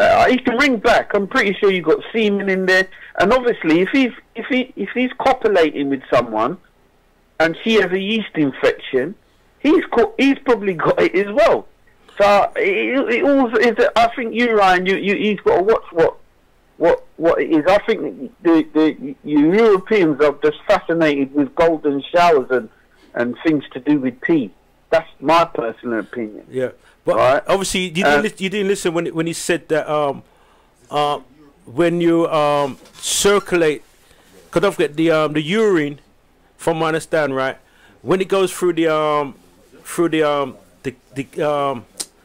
not the kidney, the liver, is purified. Is this what he was saying? So is it? Yeah, that's okay. Then when you go to the doctor, the doctor wants to test when you're sick. What does he test? Bridget, you asked me a question. Let me explain to what he said. See? Yeah, let's one at a time. Yeah. This is what the brother said. You need to hear what he said, right? He said that when it goes through the through the liver, it's purified. So therefore, right, and it's recircled back into the blood, right? So this is what he's saying, you know. No, this is not what this is what he's saying. Right. So are you saying that alcoholic? No, but are you saying someone who's an alcoholic? You asked me a question. Let me just explain to what the brother said. Yeah. Right. And then when he come back, he can break it down to us. Yeah. So he said that therefore, right, it is purified and there's nothing wrong with it. In fact, there's more protein, minerals and protein. What's in it? This is what he is saying, right? This is what he's saying. So, all right. So come. No, but you feel. I feel as if you're endorsing it, and I think. No, I'm not endorsing it. If a man is an alcoholic. No. Right? The brethren just talk about this. Is what he's been doing for a little while, you know, brethren. Right. Yeah. Right. I know. Right. This what. Hold on. This what the brother is saying. Right. This what he is saying. Yeah. I'm not endorsing it, sir. This is what he is saying. You asked the question, I'm just saying what he said. So it's best for him. What I'm saying, and I'm saying it for a while, there's a lot of people saying a lot of things, and because they say it doesn't make it right. Right? What he's talking about is waste, man.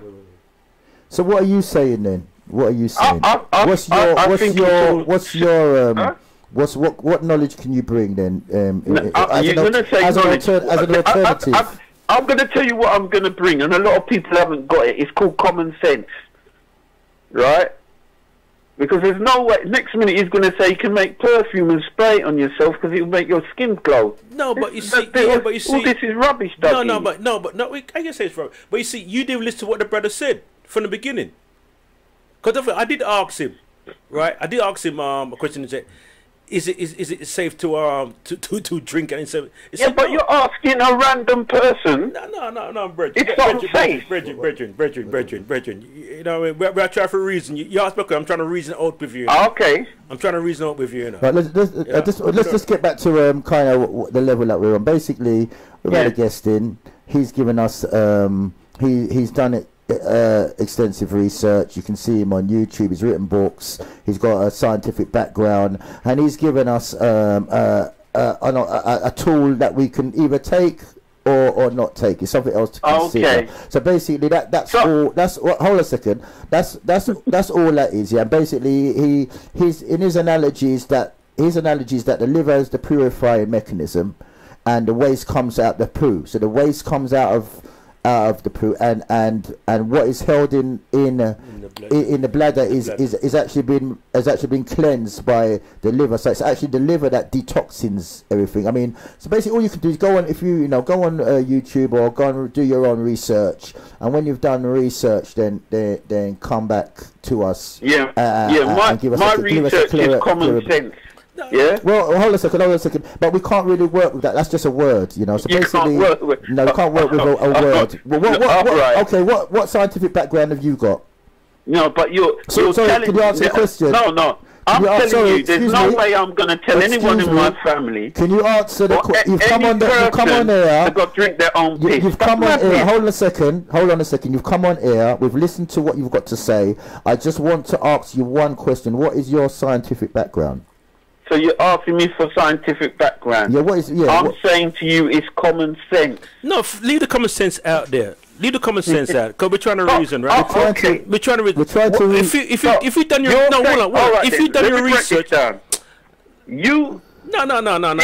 You're just trying to.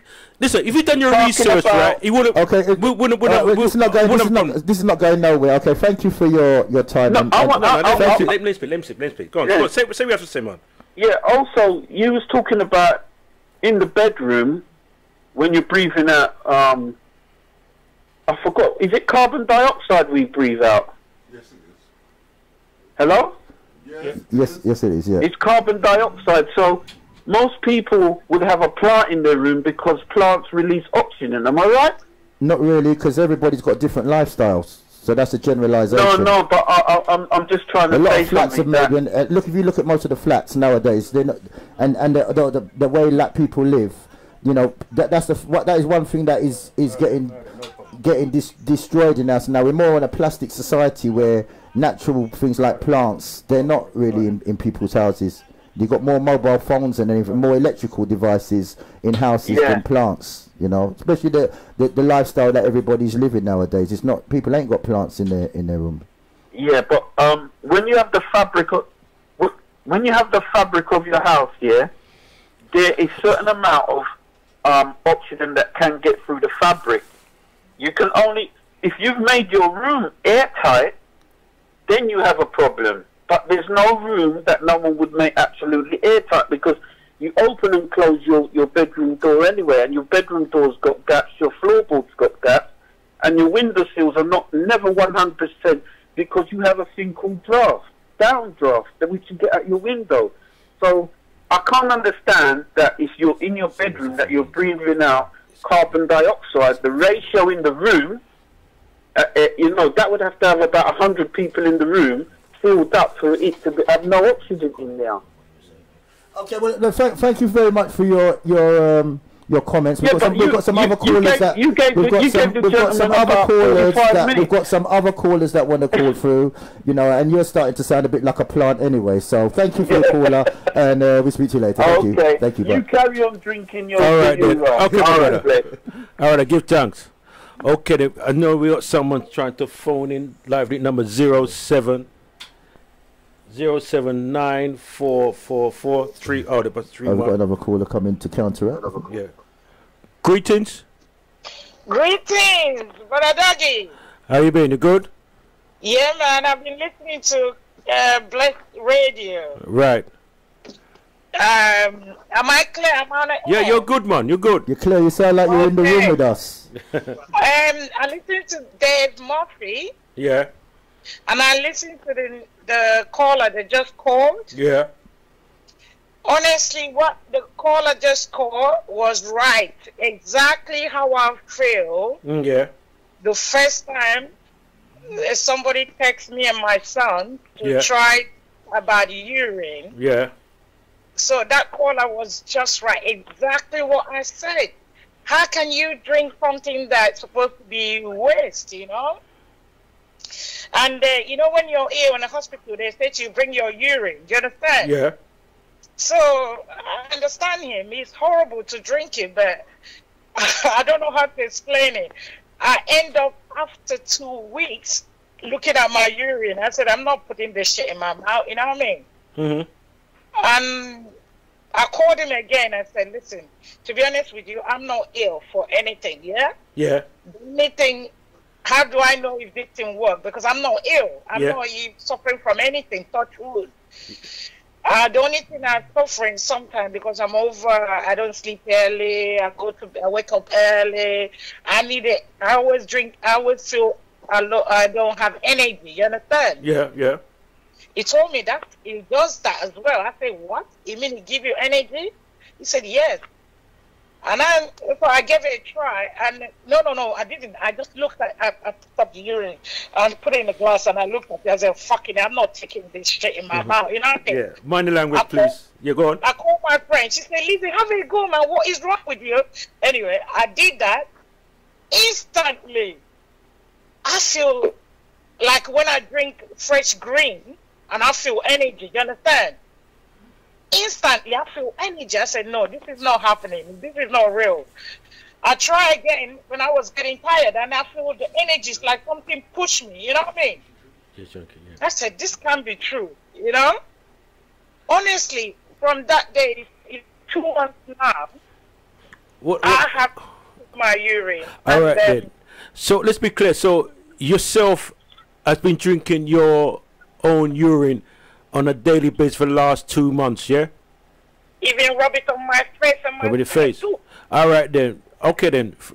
And you're getting instant result, because the reason why I'm asking you this, because people are listening, and we had we had somebody phone in and give some argument and say, oh, can you drink your own urine? But I may understand this argument still, but if you listen to what the brother was saying, right, and do his research, right, but no, we have someone who literally drink the urine and put in the fit and getting good results. Am I right in saying that? And my son too. My son as well. Your son as well? One of my sons. Seen. Yeah. And let me tell you what happened, right? The way it happened, honestly, before I even went through it, even though he texted to me, I texted to many people on my WhatsApp.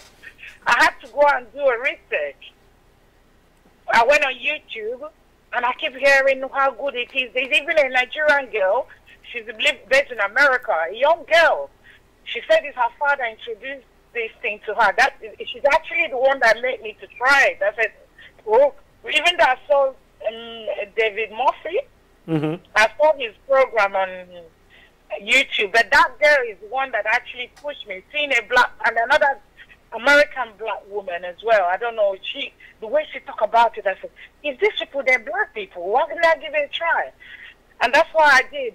And I honestly, I didn't know my son would try it as well. You know, I said to my friend that there's no way my son would try this. I have 2 sons, but one agree, one still thinking about it. You know what I mean? And I said to my son, did you actually try it? He said, yes, Mom, I did, and it's so wonderful. Let me tell you what it does for him. He's somebody that didn't believe in himself, right? Mm-hmm. He always having anxiety, I'm not good enough, I'm not handsome, I'm not da-da-da-da. And he used to like watch so many shit, like cartoons, or no, not cartoons, like a lot of program about people better than me, blah, blah, blah, blah, blah. And he used to compare himself to them, and he nearly have an anxiety. He was in a hospital, they were going to give him, they started giving him anxiety medication, right? This is honest truth. So when I said to my friend, the guy that introduced me to the urine, I said, you know, my son is in a hospital close to your house. And he said that, Liz, can you go and see him? He said, Liz, I haven't met him. I said, but he knows about you. Right. Please, he's a good boy. Go and see him, you know. And he went to see him. He said, your son will be all right, Liz. I said, what do you mean? I thought he's going to give him like another kind of medicine. He's not, you know. Right, right. And the next he takes me the urine and takes it to him. Okay. I said he would never try it. He said, trust me, he will try it. Okay. So I'm sorry to cut you like that, because we got literally about 8 minutes left. We're looking to wind down very shortly, but you know, so. Can I ask that guy if he will call back, yeah, please, which and guy tell me. Which guy to come? You know, David Murphy. Yeah. I just want to ask a question. Can somebody with anxiety, you know, like a psychotic, you know, all right. We'll have to do that. Yeah, but let's cause we still got in the last 7 minutes, we've got some information we want to put out still, right? So just bear with us, but we might do the continuity next week or a little bit later on after the show. So let's put a pin in it here. But give thanks for your contribution. Let's give us some little clarity in terms of what the brother was saying earlier on. Who kind of okay. So all right then, give thanks again, my sister. Oh, I'm listening, man. Yeah, man. One love. Okay, people, give it a try, man. Give it a try. It will not kill you. Okay, I then. can only look after you. Trust me. If I can do it, anyone can do it. All right. You know. Okay.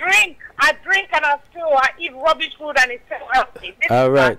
All right then. Thank you. Thank you very much, my sister. Well, I'm telling you. Bye. Bye.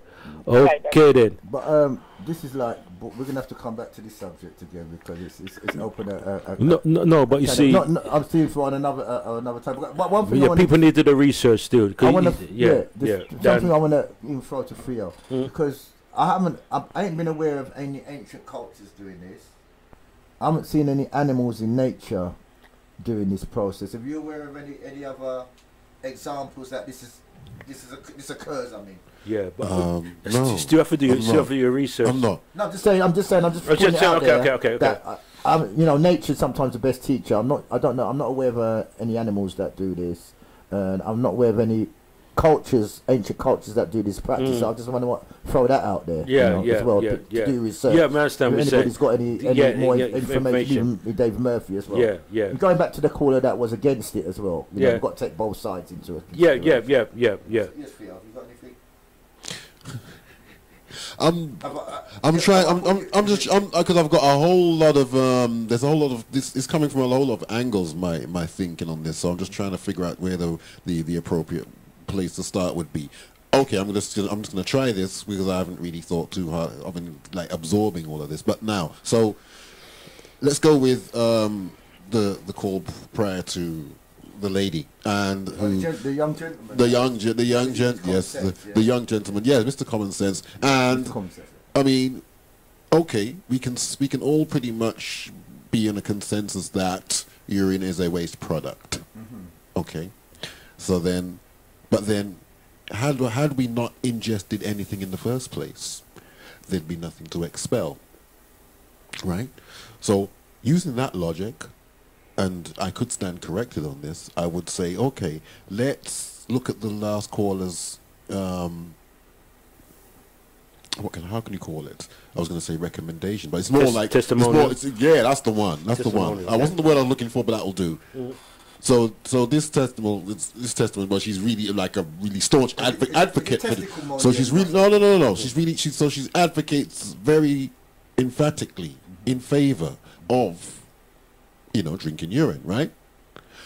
And you said, okay, there's nothing in nature there's no one in nature that does that, and you've never come up with any ancient cultures that have done that, and I guess my initial response, and I'm painting with broad strokes, I have to be honest, and I'd say, well, all right then, if urine is a waste product, yeah, and it's based on what we're taking in, yes, having gone through the body's natural filtration system, right, then is it not possible that whatever benefits you can get from drinking urine, you can get from nature, because obviously what your body's expelling now is what's left after any benefits have been taken out of whatever you've taken in. You see what I mean? So that's what's left. That's what's left. After anything beneficial is taken out, the waste is what's no longer required for the body. It's no longer required. I think what he said earlier, Dave Murphy, that the liver purifies it, and when it goes to the bladder, it's reabsorbed into the body. But because there's it's not.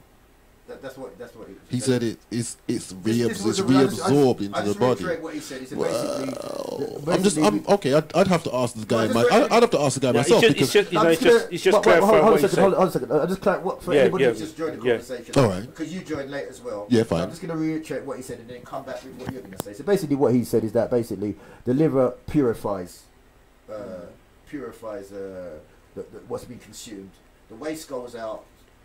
Into the blood, into the bladder, the back passage, and stores the purified. What's been purified is stored in the bladder, which is reabsorbed into the body. When you've had an excess amount, that's what's let out in the urine. So that's basically what he was saying. That's what he was saying. So go back to what your analogy was. So it's just it's just an excess. An excess of like purified. But it's absolutely, the urine is absolutely pure. That's what he was specifying. Irrespective of what color it is, it's absolutely pure. That's what he was. Okay, I mean, I have to say, at first blush, I'd have to blush. I'd have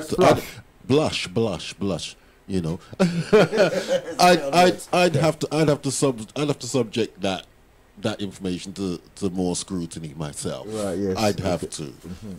That's all I'm saying. Well, that's right. I mean, obviously, you're absolutely right. Obviously, we'll ask the brother to. In fact, I will ask him to come down. You know what I mean? To get him to come down. And scrutiny. But what I have to respect you, Theo. At least your question and do your research, because even when he first told me, when I first heard about this, I said, wow, what kind of something this? But, he explained certain things and gave me a little bit of clarity, and I said, okay.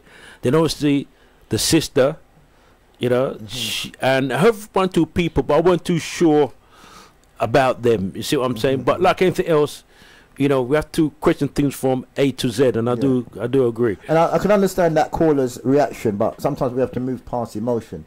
Because when you hear something new, something that you haven't really heard or encountered before, you can have an emotional response to it, but you have to see beyond that emotional response and put something to the test before you could just throw it away, because someone could be giving you a life-saving device, but just because you haven't experienced that before, you can't just have a knee-jerk reaction to it, so it's better that you can have an emotional response, but then put some common sense into it.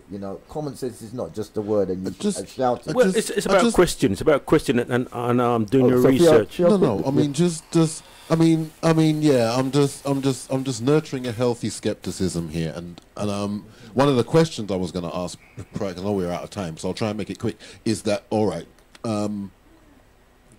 If anybody has ever experienced a bladder burst, now, I have it on authority that that's a painful experience. And if that's the case, then it might suggest that whatever's in the bladder at the time isn't entirely pure, right? otherwise the reaction wouldn't be so averse. So this is just one of the reasons why I'd have a question about that. And also on my side, it's like the woman has a time of month as well. So Oh yeah, that's another aspect. You know, that's another thing. So point. we definitely have to go back into this. Well, you know, there's some other things that have to be clarified. You know, before we can just, you know. Yeah, definitely. You But know, it's like very- anything else, we have to question, clarify, because you know we have people like Dr. Africa want to speak to him about this as well, and other side, you know, and this, you know, go by in a mature way. And Just to pick up what you said, because I heard like Lala Africa or Sabi say anything on this on no, these sides, have you? No, Sabi. I understand Sabi. In fact, I understand Sabi. If we go up online, Sabi actually drank urine, right? And he did? Yeah, he drank, but he went blind. But after, hold on. He went, but after about 3 or 4 days, from the stand, his eyes was brightly bright. You know what I mean? So, I mean, it's all online. That's why I want to go online and see what they say about that one day. You know, but I've never had Dr. Africa talk about this one, yeah, and so we'll have to definitely do some research. Do some research, you know. So please do your research. But anyway, Jammers, you need to let people know about some events what's taking place, man. Yeah, I just wonder, is that why we're called people? Oh, I don't know. Why we call people? No,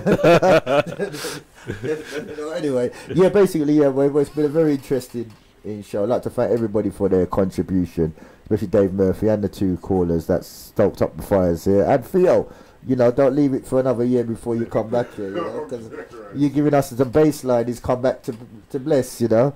So yeah, basically, yeah, we do it every Saturday now. We've got a Saturday school.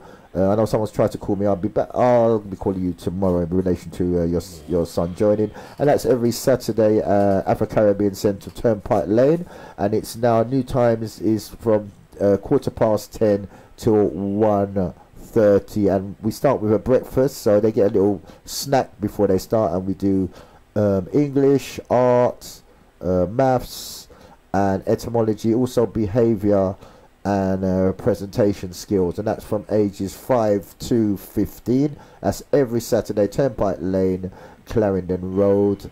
And if you're interested, you can contact me on 07931 417 553. That's 07931 553. Dougie? Okay. You got something? Yeah. Go. No, just want to let people know, Olive Branch, that's the Caribbean restaurant, which is 403 Lordship Lane, N17, 6AE.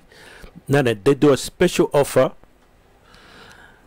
Buy any main meal and get another meal free.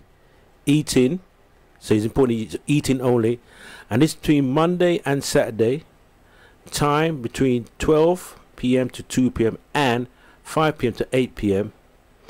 Now the offer ends on Saturday 23rd of June, so you can buy a meal and get one free. So therefore you could bring a friend with you and just pay for one meal. And the number to contact is 0203 843 1716. I repeat, 0203 843 1716. So this is at I don't know people you know where the Olive Branch is, Jammers? There's a Caribbean restaurant, 403 Lordship Lane, N17. And as I said, if you want a meal, you can buy one and get one free. Number again, 0203 843 1716. So that's taking place. And just to let people know very quickly, on the 15th of July, we're hosting an event, prostate cancer and diabetes. Also talking about the importance of education, the future of education, the importance of education. You know, so we, you know, encourage people to go back into further studying and etc. So, yeah, okay. And also, I'd just like to say, make sure the 100% Spa Show is celebrating the spirit of Windrush, celebrating achievement, culture, and the legacy and the journey of our story in images. Once again, 100% Spa Show, the spirit of Windrush, celebrating achievement, culture and legacy, the journey of our stories in images. And that's taking place Thursday, the 21st of June, from 7:30 p.m. till 10:30 p.m. Uptown Cuisine. Oh, Uptown Cuisine. Oh, nice. And that's 220A West Green Road, Tottenham, London, N15 NN5. Once again, the date is the 21st of June, 7:30 till 10:30 p.m. at Uptown Cuisine, and that's 20A West Green Road, Tottenham, London, N15 5NN. Celebrating the spirit of Windrush. Make sure you attend this event. It's actually, is it free admission? You're saying, Theo? It's a free admission. And for further information, will be the 100% Spa Show. That's 97.7 FM on Monday, 7 p.m. till 9 p.m. With Buzzy B and Star for further information. How's that event taking place? What's it looking like, Theo? You're part of the team, is it, producing this? This is the first of a 3-day event, really. So that is actually going to be an exhibition, and on the Friday, which is the 22nd, it follows up with a dance, a kind of, we're recreating the Shabin style dance, and you can come down in your era themed clothes. So that means you can wear your afro and wear your flares, or you can come down in your, if a batty rider takes your fancy, that might be what you want to come down and dress like. So, and then on Saturday the 23rd, there will be an evening of showcase performances and interviews with involving members of the community who've been here since, from 1948 onwards. So there'll be a lot of elders in the house who will be recounting their experiences once arriving in the UK, and so that will be the Saturday night. But as I said, there'll be more information on the Spa Show and as the event approaches. Yeah, sounds like a fabulous experience taking place. And Uptown Cuisine does some of the best food in London, I would say. So also make sure you pass through there and support Uptown Cuisine. Dougie. Yes. I'm gonna have to head out. Yeah. Yeah. Okay then. So again, we've had a interesting, very interesting, and you need to be interesting so we can have a mature debate. And again, you need to big up to Jam Master Show. Really is stimulating to the personal development, health, education, life choice, relationship, and today was very stimulating. So again, Jam Master Show, big up them steers every time, and I'll be staying for the show after the show. So yeah, so we're going some more reasoning, and so forth. Yeah, I'd just like to say also, the presentation skill classes now will be taking place in July, and that's every Tuesday. That'd be Tuesdays from 7 o'clock at Parkview Academy. We're going to be doing presentation, public speaking skills, communication skills, and it'll be linked with esoteric science and etymology. So we're going to do public speaking courses. We'll start in July, and it's in conjunction with the Speaking Club and the Talking Academy, and that's going to be on Tuesdays. If you'd like further information, you can text or call me on 07931 417 553. Once again, 07931 417 553. And the event on the 8th of July. 8th of July. As yes. the park. Yeah, White Hart Recreation. Yeah, let people know information for that. Yeah, White Hart Lane Recreation Ground. We're having a family day out called Big Lunch Out. It's celebrating family, the core element, uniting families, and it's a day where you can come out with your family, bring your food, and there's going to be entertainment, refreshments, and a lot of events taking place, and that's going to be taking place on Sunday the 8th of July from 12 till 4? 12 to, is it 12 to 4 there? I'm so late. I thought it was from, from 12. Is it to 4? I'm not sure, but we'll update you. We'll update that. Just put that date in your diary, and we'll update you the 8th of July. And Theo, you got some final words? I'm out of here, so yes, Dougie, thanks for coming down, and you made everybody realize, you're in a serious situation now. You made everybody realize, what situation you're in. Talking about urine. Okay. Actually, the word urine, it means what's in you. If you look at it, you're in. You're in coming out. It's called urine. Urine. Thank you, Theo. Yeah, an interesting little subject there, and I'm definitely going to follow up looking into the whole idea of that, and it'll be nice if there's a follow-up. I probably will come back at some point and see if this one continues. No, we definitely continue. Definitely continue for a while. That being the case, then I'll be happy to come back and bring any updates when I look into this whole thing as well. But it's always interesting. It's good to be here once again, and good evening to the blessed listeners. And I'm out with Jammers. Okay, so the show after the show. So what we're going to do now, we're going to go in some more reasoning, and Jammers, if you can just put it in, and so again, so we continue the reasoning still. The number to log in is 07 944 31366.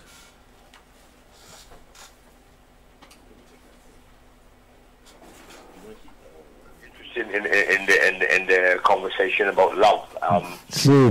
Very interesting, and I think me myself, I'm still trying to work out, because I think that definition is important, because once you define something, then it kind of stays the way you see it and the way you react to it. And to be honest with you, in terms of what love is, I'm not quite sure whether there is a specific definition, because I think that everybody would use their own experiences and their own environment to determine what love is for them. I kind of agree with Grace earlier on in terms of evolving, because the first love that you're meant to get is from your parents, specifically your mum, because she's the one that shapes you and rock your cradle, so to speak.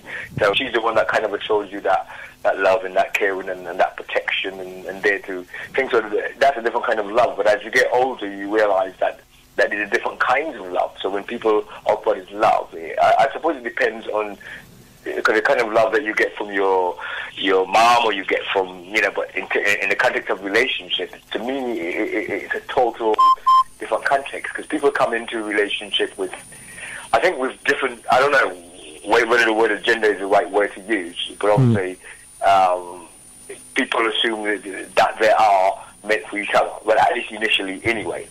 But I think that as people begin to realize who they really are, and each other get to know each other, I think then